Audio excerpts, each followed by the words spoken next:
gente! Sejam todos muito bem-vindos ao nosso Pod Intente. Hoje vamos ter uma dinâmica diferente no nosso podcast. O que vai ser? Vamos ter representantes da França, que serão a França antes da guerra, durante a guerra e pós-guerra. E nosso primeiro convidado vai entrar agora, falando sobre a pré-guerra, assim digamos. Por favor, pode entrar. A conversa hoje vai ser tensa, né, velho? É um assunto bem crítico. E vamos lá. Principalmente para vocês, né, franceses. Complicado.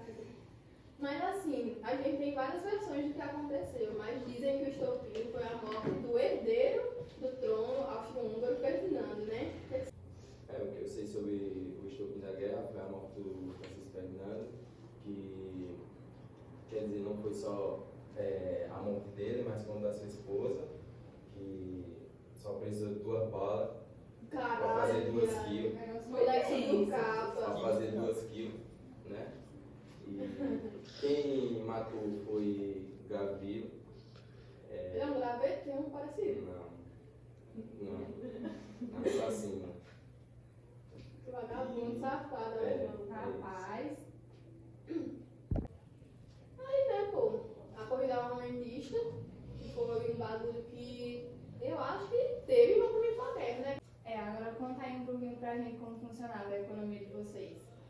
A produtividade de alimento, 80% da população viviam a trabalhar no meio rural. Então eles produziam mais para o consumo próprio. Né? Consumo próprio.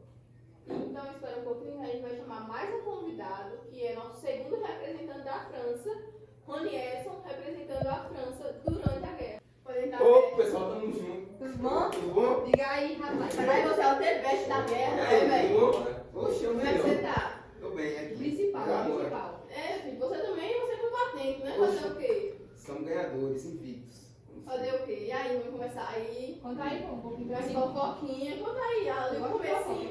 Então, primeiramente, um dos motivos ali para a gente se revoltar e combater na guerra foi a guerra que a gente acabou perdendo para a Alemanha, que foi a guerra franco-prussiana, né? Ficar bolado, né? Exato. Aí a gente perdeu o território ali da Alsácia-Lorena e a gente, com esse espírito de revanchismo, para defender nosso país, né? Aí a gente vai lá. São bons patriotas que são. Exatamente. Aí também, um dos motivos, já foi falado, foi o estopim, quando estavam assassinando o herdeiro do Império Austro-Húngaro. E todo mundo queria a cabeça desse homem. Da esposa dele ainda foi de crime. Aí ele vai fazer o quê, viado? Homem pensa. Tu acha que homem pensa? Não pensa não. Meu Deus. Não. Conta agora pra gente aí um pouquinho do início da guerra. Então, a gente tá... A gente fica confortável. O O podcast é pode seu. é seu, pô. Você também vai ficar confortável. Você tem que dar vontade de rir, porque seu best tá aqui, né?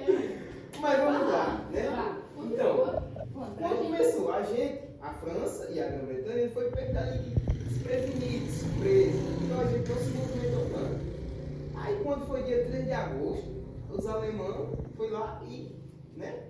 Falou, bora cá. Exato, declararam guerra pra gente. A gente foi pego de surpresa, mas beleza, a gente com o nosso militarismo ali, precisamos um pouquinho de ajuda de, né, Países assim, países, próximos. exato, mas, né, continuou. E com isso, tinha a Bélgica ali, entre o nosso meio, que era um país praticamente neutro, não tinha nada a ver com a Primeira Não tem Guerra. nada do lado de ninguém. Exato.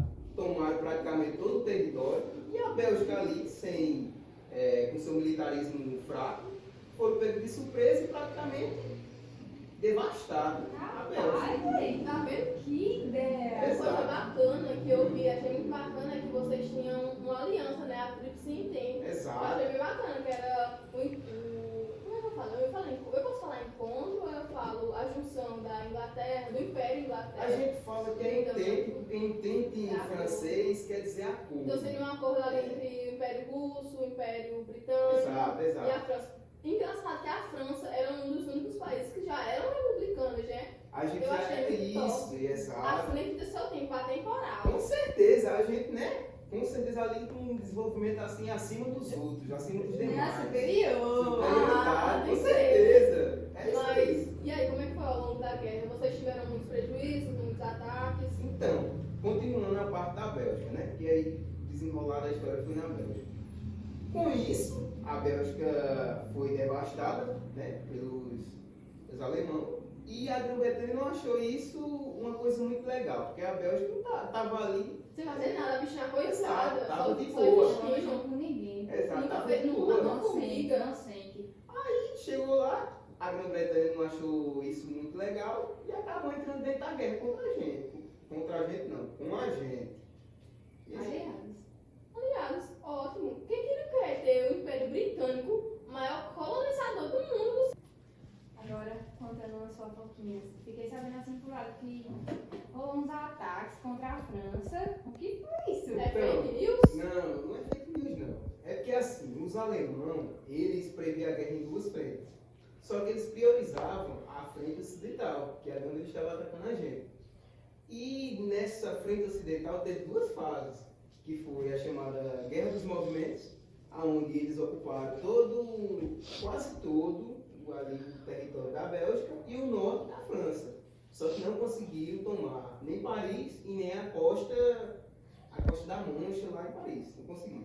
E a segunda fase foi a famosa Guerra nas Trincheiras, que durou quase 2 anos e meio ali nesse tipo de combate. Véi, é impossível, porque, pelo que contaram, morria mais gente nas trincheiras do que em guerra. Exato. Porque tinha uns ratos e.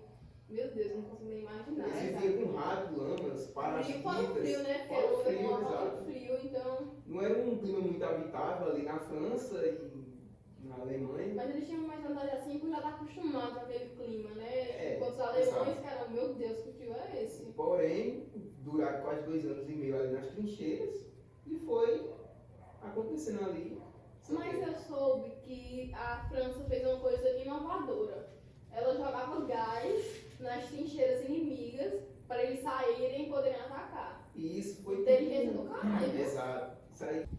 Exatamente. Tipo, essa granada aí foi das nossas armas mais utilizadas nas trincheiras, porque ele facilitava, como era compacto ali, era tipo filas, enfileiras, a gente jogava as granadas e não tinha para onde ele se escapar. O gás ia ser inalado de todo jeito. Aí foi daí, né, que surgiu as máscaras que o pessoal Feio, usa. né, viado? Papo reto, feio. Exatamente. E também não vou falar aqui um ponto fraco, né, que aconteceu lá do nosso lado. Foi, Pô, exatamente. Muita fofoquinhas. gostamos. A Alemanha acabou criando, né, a chamada granada de mostarda, né? Mostarda? Exato. Chamada. Era amarelo? Não sei. A chamada granada de mostarda, no qual era uma granada química muito forte, na qual se você inalasse esse tipo de, como posso dizer, de gás, você ia à falência ali em poucos minutos. Ah, então foi esse que comentaram que, além de perderem muitos soldados, o dobro ficou ferido e isso era péssimo, porque eles não conseguiam respirar. Exatamente. Foi um tempo terrível lá pra gente, na França. Me contaram também que vocês tinham um cachorrinho chamado Satã. Quem foi ele? Então, esse cachorro chamado Satã foi um dos cachorros que se destacou ali na guerra, conseguiu nos ajudar bastante, achou até o depósito lá de armamento dos alemães, exatamente, e a gente acabou destruindo lá. Bombardearam. Exatamente, a gente bombardeou lá e acabou com os armamentos deles lá, graças ao Satã. Não tinha só apenas esse cachorro e poucos, tinha aproximadamente 20 mil cachorros que eram mensageiros. A guerra dos cachorros. Praticamente. Tipo, o objetivo deles ali era levar e trazer informações. E o Satã, ele tem até uma historiazinha meio tristezinha, porque ele acabou levando 2 tiros e quebrando a pata, né? Mas só que, né, teve um ato heróico, ele conseguiu ainda levar informações pra gente, no qual a gente conseguiu. Cachorro revolucionário. Exatamente. Mais forte que isso que tivesse nessa guerra. Existem rumores, né, que vocês tiveram uma trégua no Natal, que é algo que bem peculiar, né? Porque no meio da guerra, conta pra gente aí. Então, foi assim que aconteceu. No dia 25, né, de dezembro, no Natal, os franceses com os alemães resolveram dar aquela trégua em si, Do né? nada. Do nada. Ah, tô Chegou fazendo na nada. canção da levamos só um dia só de paz. Entendeu? Aí a gente chegou lá e trocamos presente entre si. Batemos um babinho ali, jogamos bola. Não, tipo assim, eu guerreiro com tu o ano todinho. Mas no Natal a gente tem uma treva. Não, é Galinha, fazer o quê? Então, esse foi conhecido como um dos momentos mais sensíveis da humanidade, né? Porque no meio da guerra acharam um momento ali pra ter uma paz mais equilibradazinha. Exatamente. Os generais odiaram, né? Com certeza, os soldados ali entre si ali se relacionando, uns com os outros inimigos, né? Enquanto lá os generais estavam tudo por passo por causa disso. Eles tipo, véi, o que vocês estão fazendo, velho? Vamos tomar no pau de vocês. Agora conta um pouco sobre o ano decisivo pra gente, que falou.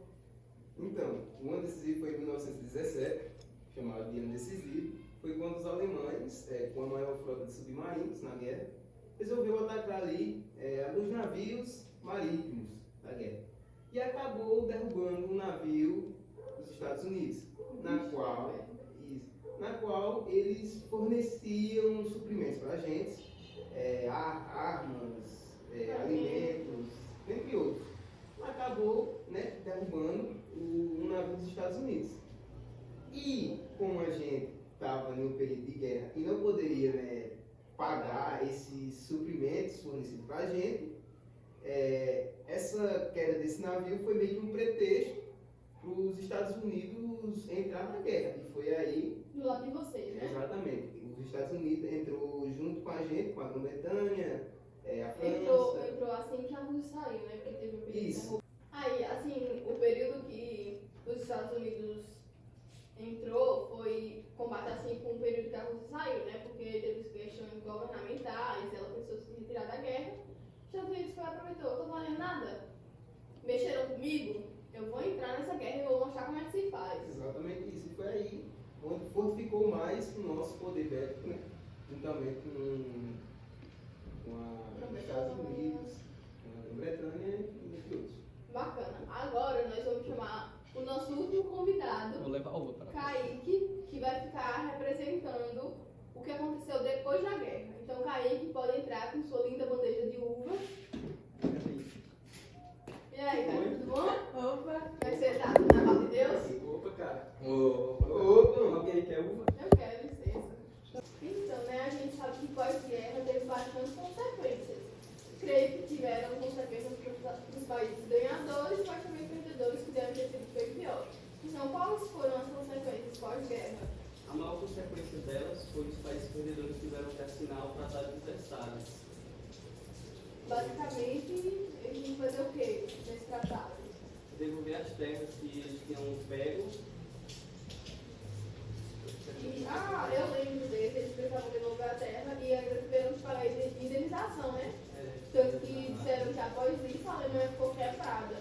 E, pelo que eu sei, eles não aceitaram muito bem essa historinha não, porque acabaram que estavam sendo traídos pelo governo, porque ele declarou que se vendiam enquanto eles ainda estavam em combate, né? É uma coisa bem complicada. E foram culpados, considerados culpados da guerra. O maior culpado da guerra foi os alemães. E como que ficou a França pós-guerra? Bom, a França ficou totalmente destruída e morreram 11 milhões de pessoas. E 8 milhões deles foram os soldados que estavam na guerra. É realmente Complicado. eles não sabem, mas 21 anos depois estouraria a Segunda Guerra Mundial. E essa é conhecida como a Grande Guerra. Como vocês sabem, chega aqui ao final do nosso podcast e agradecemos a presença de vocês. A gente que A agradece. presença de vocês. Foi uma honra tê-la aqui nessa mesa, nessa Prazer conversa. enorme. Esperamos presenciar vocês em outros momentos. E é isso, valeu, cara. Na Terceira Guerra nós se encontra. E como vocês sabem, né, a gente crê que essa é a guerra para que acabem as outras guerras e esperamos que tudo se encerre aqui. Mas isso não vai acontecer.